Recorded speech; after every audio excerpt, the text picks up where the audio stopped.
Smart meter एक national level का बड़ा एम्बिशियस प्रोजेक्ट है। ये सिर्फ हिमाचल में नहीं पूरे इंडिया में लग रहे हैं और विरोध मिसकम्युनिकेशन की वजह से हो रहा है। और मैं ऐसा नहीं सोचता हूँ कि कोई उनको विशेष इसका पर्पज़ है। हमने हिमाचल में जब स्मार्ट मीटर का प्रोजेक्ट लॉन्च किया तो पहले पायलट प्रोजेक्ट लॉन्च किए। पायलट प्रोजेक्ट हुए धर्मशाला में और कांगड़ा में, धर्मशाला में और शिमला में। और दोनों जगह जो है जब इसको सक्सेसफुली लॉन्च हुआ और इसके हमें फ़ायदे नज़र आए तभी स्टेट ने फैसला किया कि इसको सारे हिमाचल में लगाया जाएगा। क्योंकि स्मार्ट मीटर का जो प्रोजेक्ट है, स्मार्ट मीटर जो उपभोक्ता को भी बहुत फ़ायदा है, नो डाउट डिस्ट्रीब्यूशन कंपनीज को है, पर उपभोक्ता को बहुत ज़्यादा फ़ायदा है। मैं आपको बड़ी पहले ले चलता हूँ। अगर आपने इलेक्ट्रोमैकेनिकल मीटर देखे थे, उसमें एक गोल चक्कर घूमता रहता था, उसमें लोग चोरी कर लेते थे, एक्सरे फिल्म में फंसा लेते थे। फिर टेक्नोलॉजी एडवांस हुई, फिर हमारे इलेक्ट्रॉनिक मीटर आ गए, इलेक्ट्रॉनिक मीटर पूरी स्टेट में लगे, उससे वो वाली चोरियां रुक गई। पर उसमें भी थोड़ा सा हमें रहता था कि मैनुअल इंटरवेंशन रहती थी।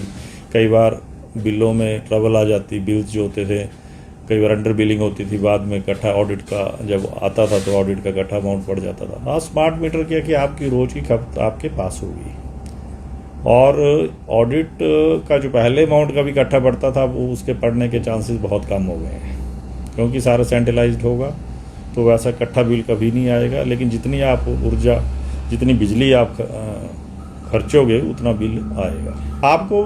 ये बड़ा मिसकंसेप्ट हो गया है कि प्रीपेड जो है अच्छा नहीं होता है। मैं आपको एक तथ्य बता दूं कि इंडस्ट्री वाले सारे लोग कोर्ट में जा रहे हैं, हाई कोर्ट में, कि मेरा प्रीपेड कर दो। तो इंडस्ट्री का कंज्यूमर सबसे विजिलेंट होता है। अभी भी वो क्यों जाता है प्रीपेड पे? उसे सिक्योरिटी नहीं देनी पड़ती। तो अगर इंडस्ट्री का कंज्यूमर हाई कोर्ट में जा रहा है कि मेरा प्रीपेड जल्दी कर दो, तो प्रीपेड में फ़ायदा ही है। इसमें तो दो राय नहीं है कि आदमी को पता भी लगता रहेगा कि बैलेंस कितना है और मैंने कितना खर्चा किया, इंस्टेड ऑफ कि वो वेट करे महीने का कितना मेरा बिल आया।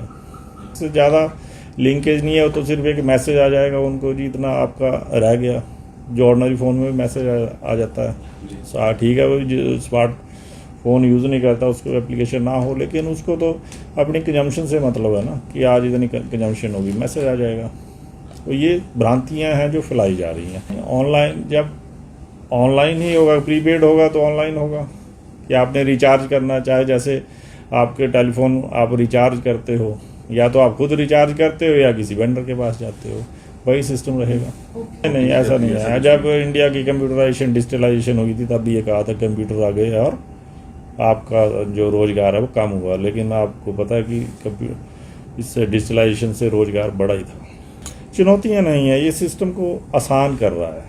चुनौतियाँ जो हम फेस करते थे उनको रिड्यूस कर रहा है। चुनौतियाँ होती थी कि आपको मैं एक साल बिल देता रहा और उसके बाद साल के बाद बोला नहीं ऑडिट वाले आए थे और आपको पिछला भी बढ़ गया।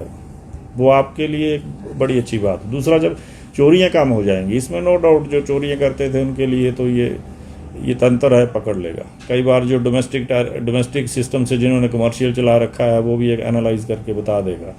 तो जब ये सारी चीज़ें होती है तो फ़ायदा किसको होता है? फ़ायदा ऑर्गेनाइजेशन को होता है। ऑर्गेनाइजेशन ऐसी है क्योंकि ये सरकार की ऑर्गेनाइजेशन है, इसमें हम बहुत फ़ायदा, जो भी फ़ायदा होगा कंज्यूमर को देना पड़ता है, क्योंकि रेगुलेटेड बॉडी है। इसमें हमारा रेगुलेटर है शिमला में, फिर वो देखता फ़ायदा उस कंज्यूमर को चला जाता है। कंज्यूमर को जाने से क्या होता है कि वो टैरिफ जो है कम हो जाता है। तो ये चुनौतियाँ, हमें आभास था इन चुनौतियों का, इसीलिए पायलट प्रोजेक्ट किए गए थे।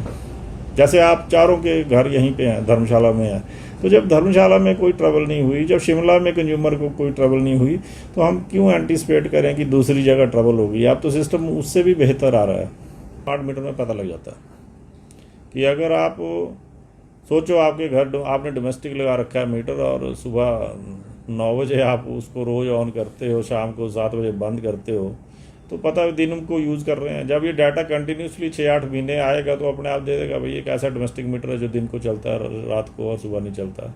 तो एक इंडिकेटर होता है। फिर वहाँ जाएंगे, ऐसा नहीं है कि उसको कुछ चालान काट देंगे, जाएंगे और उसको वेरीफाई करेंगे। तो उसके लिए फिर मैन पावर चाहिए, जो आपने कहा कि मैन पावर कहाँ से होगी, फिर मैन पावर चाहिए कि जी कौन सच में ये डोमेस्टिक का कमर्शियल यूज़ कर रहा है या ये रहता ही ऐसे है।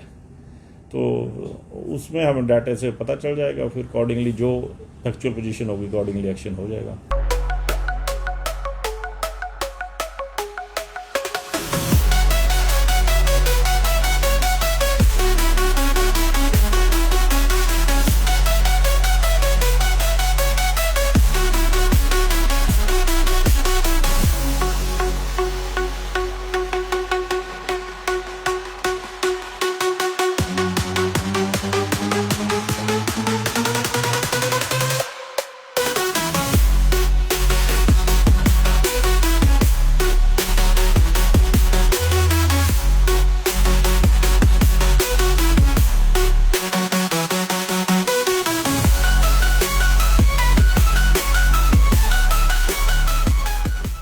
त्योहार के इस सुहाने सीजन में गोयल मोटर्स नेटवर्क की सोलन और शिमला स्थित नेक्सा शोरूम में पाई इंडिया की सबसे पसंदीदा गाड़ियों पर खास ऑफर। इग्निस, बिलेनो, फ्रॉन्स, जिम्नी और ग्रैंड विटारा जैसी शानदार गाड़ियों को खरीदने का साल का सबसे बेहतर वक्त। नेक्सा का खास ब्लैक एडिशन उपलब्ध है। सभी तरह की गाड़ियों से एक्सचेंज और अपग्रेड ऑफर भी।